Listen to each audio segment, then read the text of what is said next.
सी pack का तीसरा और आखिरी फेज शुरू होने वाला है। चीनी सदर भी पाकिस्तान आ रहे हैं।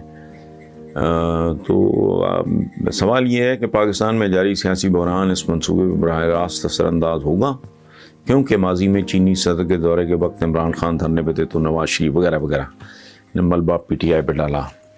आज अपोजिशन धरने एहतजाज करेगी तो इमरान खान।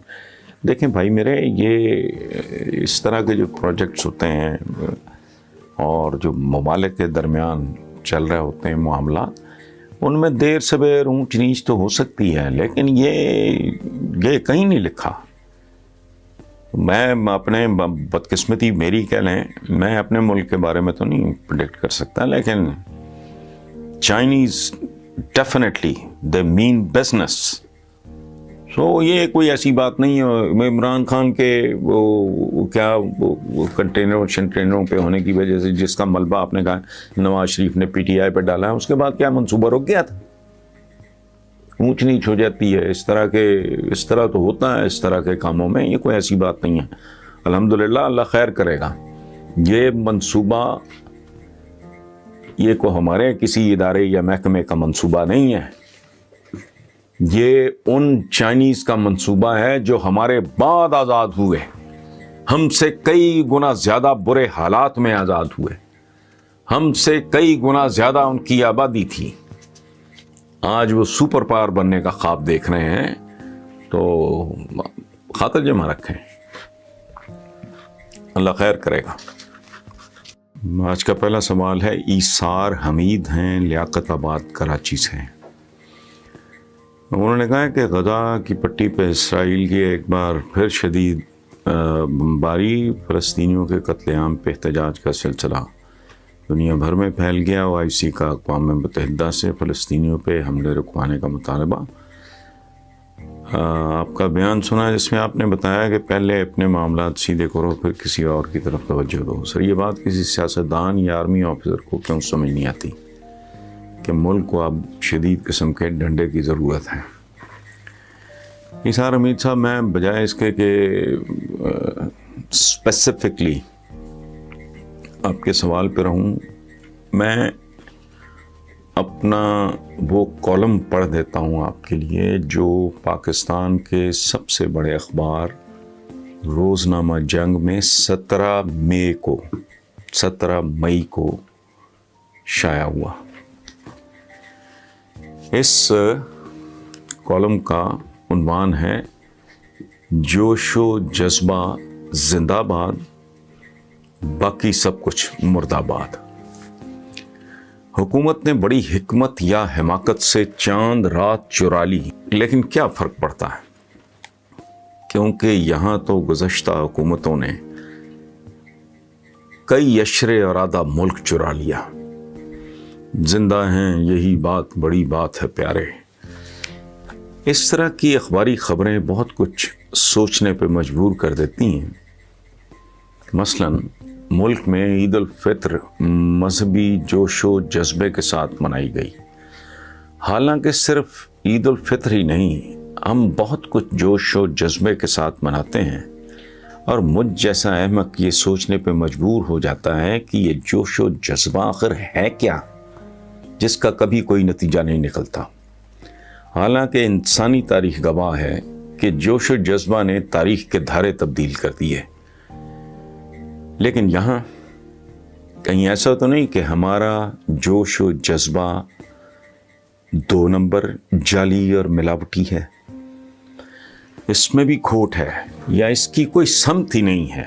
और ये यूं ही है जैसे जोश व जज्बा का मारा उबलता हुआ पानी जो हंडिया में अंदर ही अंदर उबलते हुए भाप में तब्दील होकर फिजा में तहलील हो जाता है, वरना करोड़ों जीते जागते इंसानों का ये जोश व जज्बा कोई ना कोई रंग तो जरूर लाता। हाय वो तीरे नीम कश जिसका ना हो कोई हदफ, ऐसी शमशीरे बरहना को चाटना है जिससे टमाटर भी ना काटे जा सकते हों। ऐसी घंघोर घटा का क्या फायदा जो बरसे बगैर गुजर जाए। कहीं जोशो जज्बे के साथ ईद मनाई जाती है, कहीं जोशो جذبہ کے ساتھ یہی عید خون میں نہلائی جاتی ہے۔ اور ادھر خبر آتی ہے کہ صہیونی فوج نے عید کو بھی ماتم بنا دیا۔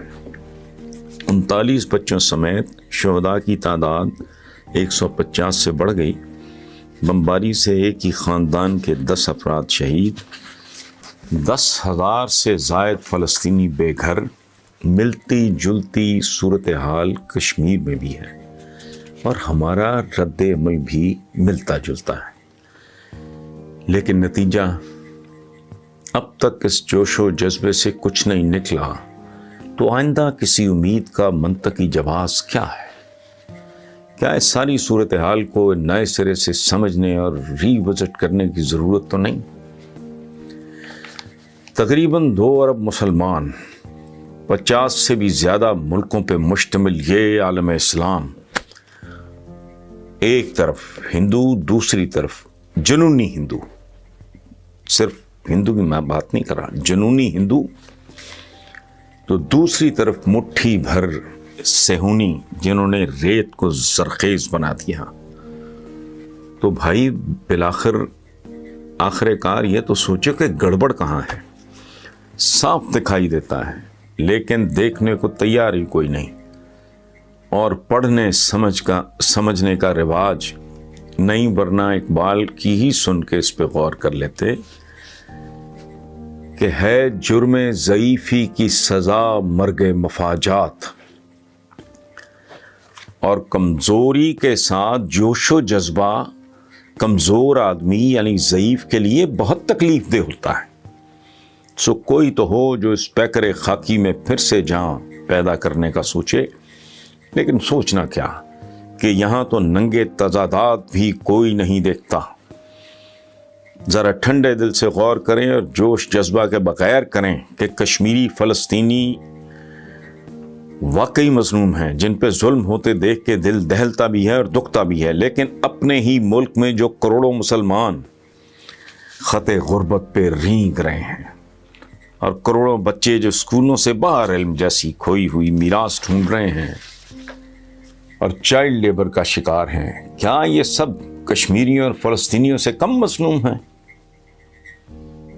اللہ جانے اس تضاد اور پیراڈاکس کے لیے کون سا لفظ یا کون سی اصطلاح مناسب ہوگی۔ کیا 50 سے زیادہ اسلامی ملکوں میں ایک بھی اسرائیل کی ٹکر کا ہے؟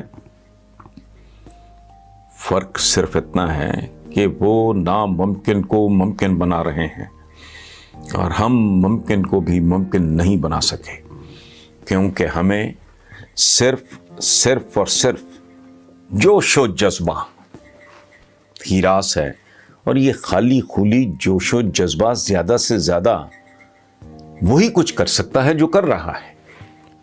لکھ لکھ کے میری انگلیاں گھس گئیں کہ یہ مسل نہیں عقل کا زمانہ ہے، یہ جوش نہیں ہوش کا عہد ہے، یہ سائیں لوگوں کا نہیں سائنس اور ٹیکنالوجی کی دنیا ہے۔